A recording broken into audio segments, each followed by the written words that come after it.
Hi hello. അപ്പോൾ കുറേ നാളായാലും ഒരു ഫേസ് പാക്കൊക്കെ ട്രൈ ചെയ്തിട്ട്. അപ്പോൾ അതിന് വേണ്ടി ഞാൻ ഫസ്റ്റ് എടുത്തേക്കുന്നത് സാൻഡൽവുഡ് പൗഡറാണ്. പിന്നെ ഞാൻ മഞ്ചിഷ്ട പൗഡർ എടുത്തിട്ടുണ്ട്. പിന്നെ അതിൻ്റെ കൂടെ ആലോവേറ ജെല്ലും കൂടെ ആഡ് ചെയ്തിട്ട് ഇത് മൂന്നും കൂടെ നന്നായിട്ട് മിക്സ് ചെയ്യണം.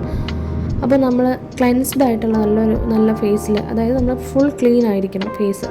അങ്ങനെ ഞങ്ങൾ ക്ലെൻസ്ഡ് ആയിട്ടുള്ളൊരു ഫേസിലോട്ട് ഈ പാക്ക് അപ്ലൈ ചെയ്യണം. നമ്മുടെ ഏത് പാക്ക് ഇട്ടാലും അതിന് മുന്നേ എന്ത് ചെയ്യുക, ഫേസ് നന്നായിട്ട് ക്ലീൻ ചെയ്യുക. ഒന്നുകിൽ ക്ലെൻസറോ നമ്മൾ ഉപയോഗിക്കുന്ന ഫേസ് പാക്കോ ഫേസ് വാഷോ അങ്ങനെ എന്തെങ്കിലും ഉപയോഗിച്ച് നന്നായിട്ടൊന്ന് ക്ലീൻ ചെയ്യണം. then ഈ പാക്ക് ഒരു 20 മിനിറ്റ്സ് നമ്മുടെ ഫേസിലിട്ടിരുന്നാൽ മതി. പിന്നെ വാഷ് ചെയ്തിട്ട് പിന്നെ ഞാൻ എന്ത് ചെയ്തു, ഞാൻ സ്ഥിരം ഇടുന്ന ഒരു മോയ്സ്ചറൈസറും കൂടെ ഇട്ടു. കാരണം എപ്പോഴും നമ്മുടെ സ്കിന്നിൽ മോയ്സ്ചറൈസർ ലോക്കായിട്ടിരിക്കണമല്ലോ. അപ്പോൾ അത് ഞാൻ ഇട്ടു. അപ്പോൾ അത്രയേ ഉള്ളൂ. ബൈ.